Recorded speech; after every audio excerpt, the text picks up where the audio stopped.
गलत आचरण माता पिता और पत्नी नहीं छुड़ा पाई, वो सभी गलत आचरण आपकी एक वीडियो ने 2 वर्ष पहले ही छुड़ा दिए।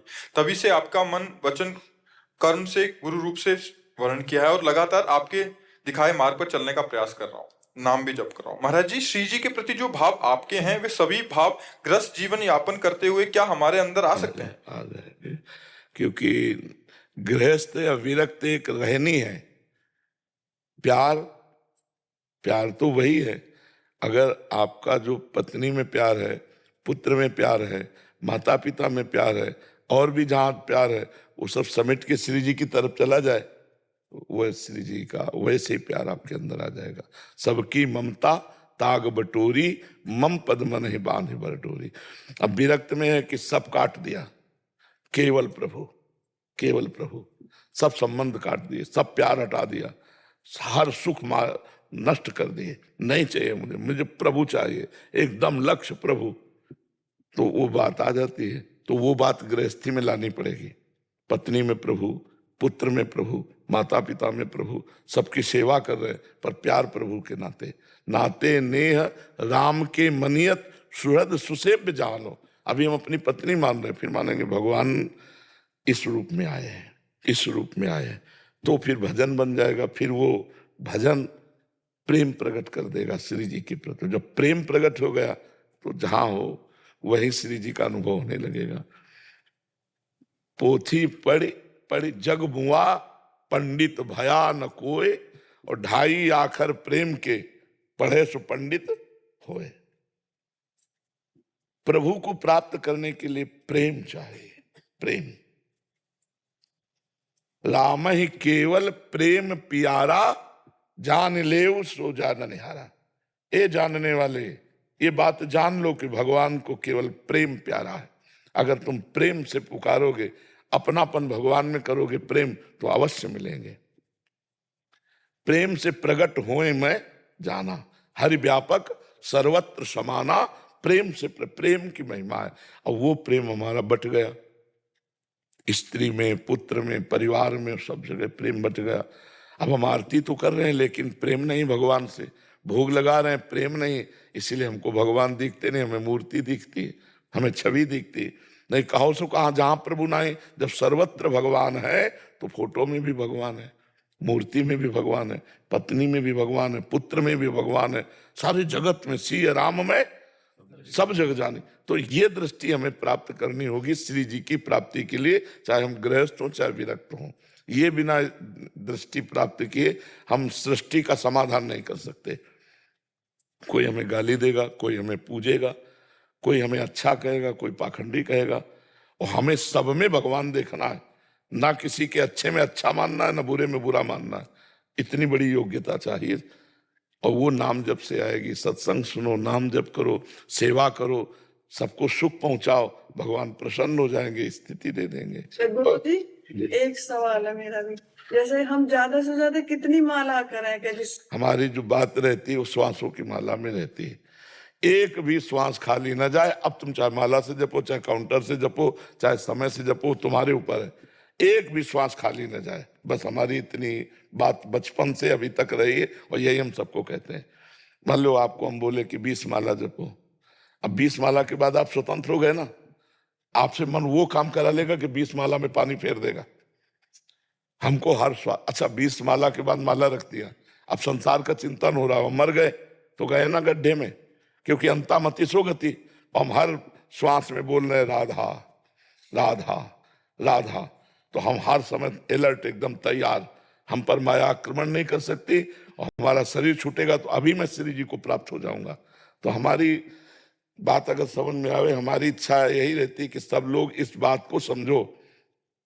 चल रहे हैं राधा राधा राधा, रसोई बना रहे राधा राधा राधा, परोस रहे राधा राधा राधा, बर्तन धो रहे राधा राधा राधा, जो काम कर रहे हैं बिना माला के राधा राधा कहने में क्या परेशानी है। भगवान से कहो तुम गिन लो, जब हम रहे गिन तुम लो। वो तो सब गिन रहे हैं, एक एक सेकंड की बात जान रहे हैं। तो हमें लगता है कि हर समय जपने का प्रयास करना चाहिए। गुरुदेव, एक प्रार्थना है। ये आपका सत्संग सुन के, आपका कीर्तन सुन के बहुत अच्छा लगता है, लेकिन जिस दिन आप सुबह सुबह ऐसा बोल देते हो कि मौत मृत्यु मृत्यु, वो पूरा दिन टेंशन में चला जाता है। नहीं, अब मरना तो है इस लोक में। इस लोक का क्या नाम है? मृत्यु लोक। तो कसाई वाड़े में चाहे जितना हरी घास डाली जाए, उनको पता नहीं है नंबर आने पर गड़ासा चलेगा। ऐसे काल के कसाई वाड़े में हम बंद हैं, सबको मारेगा समय पर। काल कहते समय को, समय पर मृत्यु अपना काम करेगी। अगर हम मृत्यु को टेंशन मानेंगे तो बात नहीं बनेगी। हमें मृत्यु पर भी विजय प्राप्त करनी है। जैसे बोलते हो ना प्रभु, तब फिर क्या? नहीं, अब बोलेंगे तो है ही। अब सत्य नहीं बोलेंगे तो क्या बोलेंगे? नहीं, हम ये थोड़ी कहेंगे कि शरीर अमर है, हमारा न तुम्हारा, मरना तो है ही यार। गुरुदेव भगवान जिनसे प्रेम करते हैं ना, उनके बारे में अगर यदि ऐसी चीजें सुनते हैं तो पीड़ा तो होती है। पर बच्चा, अब शरीर तो जाएगा जाएगा कि नहीं जाएगा? राम जी अपने शरीर को अंतर ध्यान किया, श्याम जी ने अपने शरीर को अंतर ध्यान किया, आचार्य और बड़े बड़े सिद्ध पुरुषों ने शरीर को अंतर ध्यान किया। तो बच्चा, शरीर तो जाएगा, ये मृत्यु लोक है, यहाँ शरीर जाएगा। अब पता नहीं कल का सत्संग मिले कि ना मिले। यहाँ तो बड़ा गड़बड़ है ना। फांसी वाले को तो पता है कल 12 बजे तक जिंदा रहेगा, लेकिन अपने को भरोसा नहीं है कि तड़प हो जाती है गुरुदेव। हाँ, अब यही तो समस्या है ना। यही समस्याओं का समाधान प्राप्त करने के लिए हम अध्यात्म से जुड़ते हैं कि शरीर का राग अपने नष्ट कर दें हम बस सत्संग के द्वारा। अब हमको कोई मृत्यु का डर नहीं है। जैसे कोई कहे ना कि जब तुम्हें मृत्यु का भय नहीं, तो अभी जैसे कीक देखो एकदम, तो ऐसे एकदम हो जाएगा, तो आपको भयभीत कैसे हो गए? ये आगंतुक भय है, ये विचार भय नहीं है। विचार भय से मुक्त हो जाता है, आगंतुक भय रहता है। एक दिन स्वामी मंगनानंद सरस्वती जी बट वृक्ष के नीचे बैठे इसी की चर्चा कर रहे थे। तो एक आगंतुक संत थे, तो उन्होंने कहा जब वो सिद्ध हो गया है तो उसे कोई भय नहीं होता। तो उनका नहीं स्वामी जी, आगंतुक भय हो जाता है। तो उनका हमारी समझ में नहीं आता है, जब उसकी बुद्धि निर्भय हो गई है तो भयभीत क्यों होगी? अब वो सिद्ध पुरुष थे मंगनानंद सरस्वती जी। एक बाज आया और बट वृक्ष की सूखी डाली पे बैठा, वो झरझर झरझर करती उनके बगल एकदम ऐसे चौकी से गिर पड़े। कहा स्वामी जी, आगंतुक भय से भय लगता है? बोले पता नहीं है कैसे हो गए। बोले वही बात मैं कह रहा हूं, विचार भय से तो मुक्त हो सकते हो, आगंतुक भय से नहीं। जैसे एकदम बंदर आके कीक दे, आप अंदर बैठे हो लेकिन आप ऐसे हो जाओगे, वो आगंतुक भय होता है। तो जैसे अपने लोग विचार भय मृत्यु का है, अब उसका नहीं है कि हमें मरना है, इसका डर नहीं है। अब आगंतुक भय एकदम आपको कोई चाकू ऐसे कर दे तो विचार तो हुआ नहीं ना, तो एकदम ऐसे हो जाएगा। पर विचार का जब उसी का विचार हो जाएगा, अब निर्भय हो जाएगा, काट लो। तो भगवान की भक्ति से हम मृत्यु पर भी विजय प्राप्त करते हैं। मृत्यु का भय भी, मरने से सब जग डरा, मेरो मन आनंद, कब मरी हो कब भेटी हो पूरन परमानंद। भगवान का भजन सब भयों से मुक्त कर देता है। अब लेंद्र जी। राधा वल्लभ श्री हरिवंश। महाराज जी, राधा वल्लभ श्री हरिवंश। गुरुदेव, मेरी अल्प बुद्धि में ये विचार स्फुरित होता रहता है कि चिदानंद स्वरूप प्रभु जब मनुष्य रूप में अवतरित होते हैं तो हम सभी के उद्धार के लिए प्रकट लीला करते हुए क्या विरह या पीड़ा की सच्ची अनुभूति करते हैं, जैसे कि हम सभी करते हैं? ये सोचकर हमें कष्ट होता है कि किसी तरह से संतुष्टि नहीं मिलती। गुरु जी, इनका कहने का मतलब जैसे लीला कर रहे हैं ऐसे, तो उस समय उनको कष्ट हो रहा है क्या? चूंकि भगवान सच्चिदानंद है तो जो भी करते हैं वो सत्य ही होता है। तो उस समय सत्य भाव से भावित होकर वो ऐसी पीड़ा से युक्त है। भगवान वैसी ही पीड़ा से युक्त है। सत्य है ना, भगवान की लीला नाटक नहीं होती, त्रिकाल सत्य होती है। अभी देखना चाहो और आप में भजन शक्ति हो तो अभी देखोगे भगवान उसी तरह है जैसे त्रेता में उतार लिया, द्वापर में उतार लिया, ऐसे अब भी वृंदावन में लीला हो रही। पर हमारे लिए वो नेत्र मिलने चाहिए, वो हृदय नेत्र मिले, प्रेम नेत्र मिले तो हम देख पावे। इन माया जनित नेत्रों से त्रिगुण माया का केवल खेल दे सकते, भगवान का नहीं। भगवान के देखने के लिए, दिव्य लीला के लिए दिव्य नेत्र चाहिए। वही ऋषि मुनि भजन से प्राप्त करते हैं, रात दिन भजन में डूबे हुए। भगवान कृपा किए, ज्ञान नेत्र खोल दिए, प्रेम नेत्र दे दिए, उसी से वो बैठे बैठे सब कुछ देखते रहते हैं। समझ पाए? उसको सुन मतलब सोच करके हम मतलब अंदर पीड़ा जैसे आनी चाहिए। ये पीड़ा तुम्हारे मंगल के लिए होगी। अगर तुम्हें पहले पीड़ा नहीं आती थी, पर राधा नाम लगभग 1.5 वर्ष से जप रहे हैं। हाँ। आपके अनुशासन में अनुभव कर रहे हैं आपके अनुशासन को। जी जी। किंतु गुरुजी कभी कभी पूर्व में किए गए पापों की मतलब जैसे इस स्मरण होता रहता है। नहीं नहीं, उनको काटो, उनको काटो। वो अज्ञान के द्वारा हुई हुई जो गलतियां हैं उनको काटो। ना अच्छा मानो ना बुरा, वो कट जाएंगी। जैसे आप भजन कर रहे हो, आपकी स्मृति में कोई बात आ रही, वो चलने दो, तुम रोको मत और उसको प्रिय मत समझो। प्रिय बातें आ रही तो प्रिय मत समझो, अप्रिय बातें आ रही तो अप्रिय मत समझो। वो अपने आप डिलीट हो जाएगा। अप्रिय माना तो रुक जाएगा और प्रिय माना तो रुक जाएगा, और वो डिलीट होना ही अनिवार्य है। वो नष्ट हो जाएंगे, तब हमारे हृदय में नई लीला सृजन होगी भगवान की। अब जो इस समय चल रही आपका चिंतन, आपका भाव यही गाढ़ हो जाएगा तो आप रोने लगोगे। एक बार महाप्रभु चैतन्य देव को तीर्थ यात्रा में थे, तो एक सीताराम जी के उपासक ने निमंत्रण दिया कि महाराज हमारे, तो इतने अकिंचन फटे पुराने कपड़े उनके ऐसे, तो महाप्रभु बहुत द्रवित हुए और कहा जरूर। तो उन्होंने कहा 11 बजे कल 11। तो उस घर गए जब उसके, तो रोने की आवाज आई। तो अंदर गए, देखा कोई नहीं, केवल वो अकेले बैठे रो रहा, कोई था ही नहीं। तो महाप्रभु ने कहा क्यों रो रहे हो? तो और बड़ी जोर से रोने लगे। बोले सिया जी को रावण ने अपहरण किया, उसने हमारी माता को छुआ, उसने क्यों ऐसा किया? और बड़े चिल्ला के महाप्रभु ने कहा सियाजू का स्पर्श ही नहीं किया। जो सियाजू थी वो अग्नि में विराजमान हो गई। सियाजू की छाया को रावण ने ले, जब बहुत समझाया और ग्रंथ ला के प्रमाणित, तब उसकी भावधारा में आया। फिर रसोई बनाई, महाप्रभु को पवाया। भक्तों के भाव होते हैं, डूब गए। एक भक्त को देखा तो गीता जी को ऐसे लिए हुए बस रो रहे थे। तो गीता में कोई भाव रोने वाला तो है नहीं, गीता तो ज्ञान गंगा है, उसमें रोने वाला तो कोई भाव है नहीं। तो देखा कि किस बात से रो रहे, तो उनसे पूछा कि गीता में तुम्हें ऐसा क्या दिखाई दे रहा कि तुम रो रहे हो?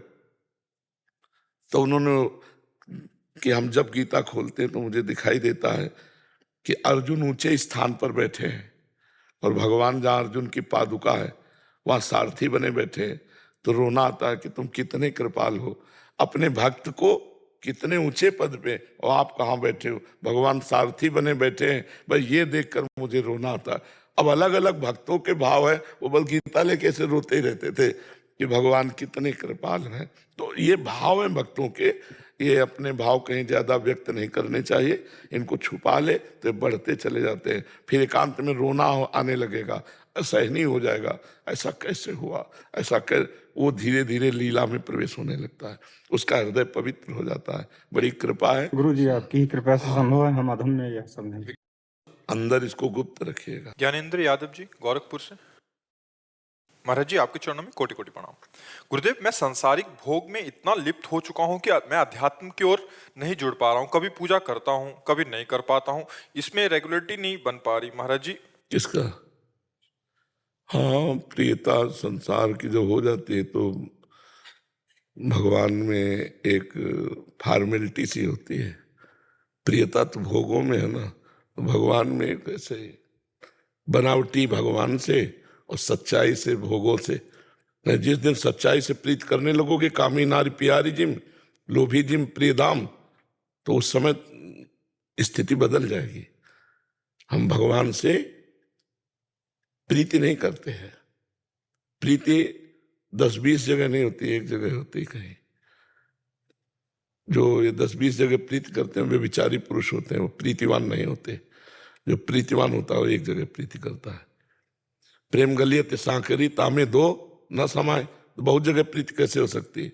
भोगेश्वर प्रसक्ता नाम तयापहत चेतसाम व्यवसायत्मिका बुद्धि समाधून विधीयते।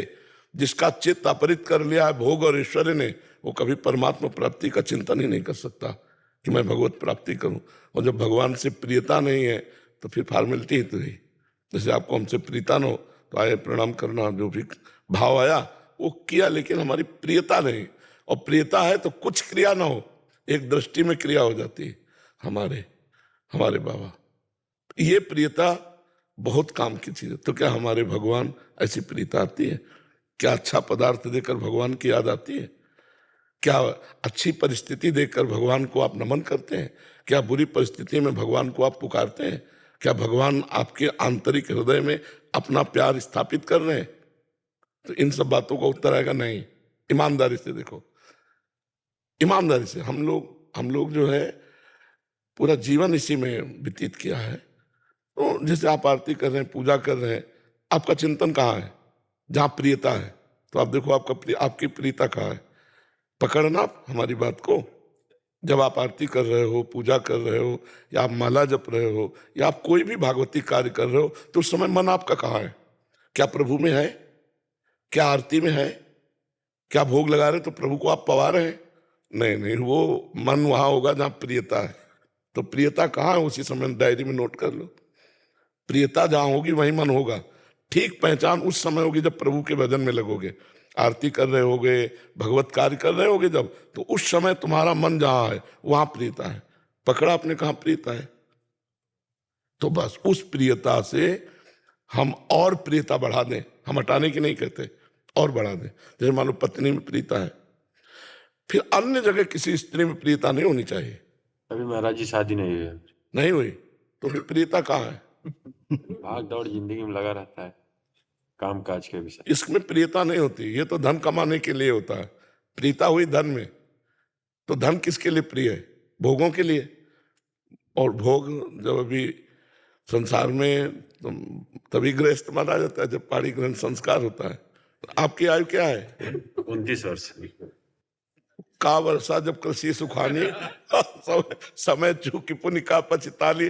तो समय तो निकला जा रहा। अभी ब्याह का अब भले 1 साल 2 साल और मान लो आप। नहीं, वैसे हमें लगता है उत्तम ब्याह का समय 20 से लेकर के 28 के बीच तक हो जाना चाहिए। उत्तम बात यह है कि इतने में अब वो 30 हो, 32 हो, 35 हो, 40, ये कोई ब्याह के समय, इसमें तो लड़का जवान होने लगते थे। ब्याह करने का मन है क्या? अभी 2-3 साल बाद ही। अभी 2-3 साल बाद गृहस्थी का उचित समय योग होता है। तो बढ़िया है। नाम जप कर रहे हो, नाम जप करते हो, कोई नशा तो नहीं करते? हाँ, तो बस नशा नहीं करते, नाम जप करते हो तो धीरे धीरे सब सद्गुण आ जाएंगे। नाम में बहुत बड़ी सामर्थ्य। क्या नाम जप करते हो? राधे राधे राधे। हाँ, चलो जपो, राधे राधे जपो। कोई ग्रंथ पढ़ते हो? नहीं, सत्संग सुनते हो? कभी अभी पहली बार आज सुना। काफी अजीब हो आप। भगवान की सृष्टि में अजीब अजीब जल है। पहली बार सत्संग सुना? अच्छा, चलो आज मेरा जन्मदिन भी है। तो नया जन्म मान लो। आज सत्संग से जब भगवान अतिशय कृपाल होते हैं तब साधु संग मिलता है। जब द्रवहि दीन दयालु राघो तो साधु संगति पाइए। तो एक काम किया करो, आज से 30 मिनट हमको सत्संग के लिए दो। रोज सत्संग सुनो मोबाइल से। 30 मिनट सत्संग के लिए दो और 24 मिनट एकांत के दो। शांति से बैठ के 24 घंटा में जब तुम्हें समय मिले तो राधा राधा लिखते हुए देखो।